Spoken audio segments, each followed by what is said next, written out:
Hai, kita jumpa lagi dalam mata pelajaran Bahasa Melayu tahun 4, tema 1 Kemasyarakatan, unit 2, Prihatinnya Kita. Apa khabar semua? Saya harap anak-anak murid cikgu semua berada dalam keadaan sihat dan bersedia untuk belajar online. Okey? Mari kita teruskan pelajaran hari ini. Mendengar dan bertutur. Tajuknya Terima Kasih Cikgu. Hadif menghadiri majlis penyampaian bantuan persekolahan di sekolah. Cuba kamu tengok dalam slide tu ya. Majlis penyampaian bantuan persekolahan yang dihadiri oleh Hadif dan juga rakan-rakannya. Jadi Hadif pun berbual bersama rakan-rakannya. Apa kata dia? Wah, bagusnya pihak sekolah dan Persatuan Ibu Bapa dan Guru sekolah kita mengadakan majlis seperti ini. Itu kata Hadif. Kemudian dijawab oleh rakannya. Cuba kita tengok apa jawapan rakannya. Ya, betul kata kamu. Masyarakat kita memang prihatin. Baik, apa yang Hadif jawab? Banyak juga sumbangan ini diberikan kepada murid-murid yang kurang bernasib baik. Siapa yang menyumbangkannya? Hadif bertanya, kamu rasa apakah jawapan yang sesuai di kawasan yang berwarna oranye itu? Yang di kawasan ini ya. Yang ini, yang oranye ni. Cuba kamu tengok apakah yang sesuai jawapan bagi pihak Hadif. Kemudian rakannya bertanya, apakah barangan yang diterima oleh murid-murid? Kamu cuba fikirkan jawapan yang sesuai untuk ruangan yang biru ini. Jadi kita sama-sama fikirkan apakah jawapannya.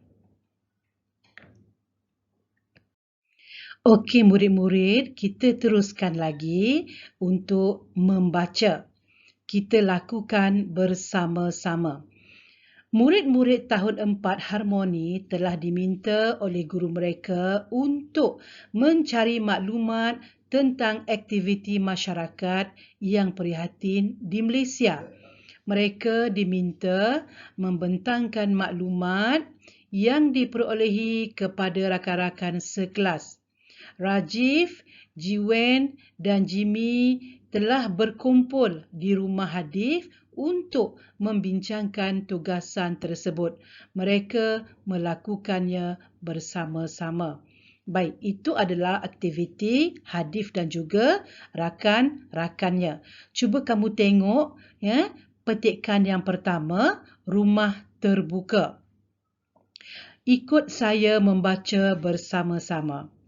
Amalan rumah terbuka merupakan satu cara masyarakat di negara ini bergaul antara satu sama lain. Dengan menghadiri rumah terbuka, masyarakat yang berbilang bangsa di negara ini dapat berkenal-kenalan dan beramah mesra. Amalan kunjung-mengunjung juga dapat mengeratkan hubungan silaturahim. Baiklah, itu adalah untuk petikan yang pertama. Ya, saya harap kamu membaca bersama-sama dengan cikgu. Baik, kita tengok pula petikan yang kedua, iaitu tajuknya Usung Rumah. Amalan mengusung rumah dilakukan untuk memindahkan rumah ke lokasi baharu. Amalan ini menjadi satu budaya masyarakat tradisional di negara ini. Amalan mengusung rumah menunjukkan masyarakat yang sangat prihatin sesama tetangga. Mereka mencari buluh di hutan bersama-sama, kemudian mengikat buluh-buluh di bahagian bawah rumah. Selepas itu, rumah tersebut diusung ke lokasi tapak rumah yang baharu. Setelah selesai, para pengusung rumah akan dijamu dengan makanan dan minuman. Keadaan ini menunjukkan tuan rumah prihatin dan menghargai pertolongan yang diberikan oleh masyarakat.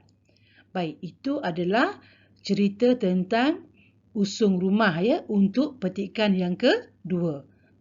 Saya harap bila kamu membaca, kamu perhatikan noktah ya. Apabila ada noktah, kamu berhenti, tarik nafas, kamu mula pula dengan ayat yang baru.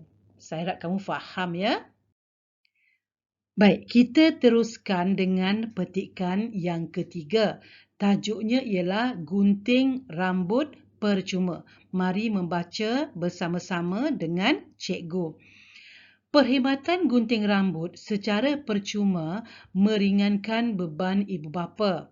Perkhidmatan ini dijalankan hasil kerjasama ketua kampung dan masyarakat setempat di kampung Tok Rimau. Ketua kampung menyatakan bahawa perkhidmatan seperti ini mampu membantu masyarakat setempat yang berpendapatan rendah. Usaha ini membuktikan penduduk kampung tersebut mengambil berat tentang kebajikan sesama mereka. Bagi mereka, berat sama dipikul, ringan sama dijinjing. Itu cara kita membaca petikan yang ketiga ini. Kita beralih kepada petikan keempat. Mari ya, membaca bersama cikgu. Gerobok rezeki. Gerobok rezeki ini terdapat di beberapa buah masjid dan surau. Gerobok rezeki ini ditempatkan di bahagian luar masjid atau surau. Hal ini bagi memudahkan golongan miskin mengambil barangan keperluan mereka. Barangan tersebut disumbangkan oleh masyarakat setempat yang ingin berkongsi rezeki. Barang-barang yang disediakan termasuklah beras, tepung, susu bayi, minyak masak dan sebagainya. Gerobok rezeki ini menunjukkan bahawa masyarakat di negara ini prihatin. Ya, jadi kesemua empat petikan tadi semua menunjukkan aktiviti masyarakat di Malaysia ini yang begitu prihatin antara satu sama lain. Jadi saya harap kamu semua dapat membaca dengan nada yang betul ya dan juga lancar. Baik, setelah kamu baca keempat-empat petikan tadi, apa tugasan kamu? Okey, cikgu nak tugasan kamu pilih petikan 1 atau 2 atau 3 atau 4, rakamkan suara kamu membaca petikan tersebut, kemudian kamu hantar rakaman kamu kepada cikgu melalui Google Classroom. Ya, penghantaran boleh melalui voicemail ataupun audio sebab cikgu ingin mendengar kamu membaca. Baiklah, kita teruskan. Untuk tugasan kedua, saya nak kamu salin ya latihan di bawah ini dalam buku tulis tata bahasa. Faedah amalan masyarakat prihatin. Semuanya ini telah pun kita bincangkan pada slide sebelum ini, iaitu apakah faedah rumah terbuka? Kamu senaraikan. Faedah usung rumah, kamu senaraikan. Faedah gunting rambut percuma, kamu pun senaraikan juga. Begitulah juga dengan gerobok rezeki. Jangan lupa ya, kamu salin dan hantar kepada saya melalui Google Classroom. Okey murid-murid, kita lihat pula pelajaran seterusnya, membina ayat dan frasa. Baiklah, kalau kamu nampak dalam slide tersebut ada gambar. Gambar tentang kisah aku dan datukku. Datuk dan nenek telah ke Johor Bahru untuk menziarahi Hatif sekeluarga. Mereka menaiki kapal terbang ke sana. Datuk gembira, nenek pula kagum akan kemudahan yang disediakan di lapangan terbang. Setibanya mereka di rumah Hatif, Datuk telah menunjukkan beberapa klip gambar yang telah dirakam menggunakan telefon pintarnya. Jadi gambarnya itu yang seperti yang kamu nampak tu. Baiklah, saya nak tanya kamu, apakah ayat yang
Okey, murid-murid, kita teruskan dengan slide yang kedua. Masih lagi di kawasan lapangan terbang. Cuba kamu lihat gambar ini. Ya. Dan perkataan yang diberikan untuk membantu murid-murid membuat ayat ialah travilator dash memudahkan.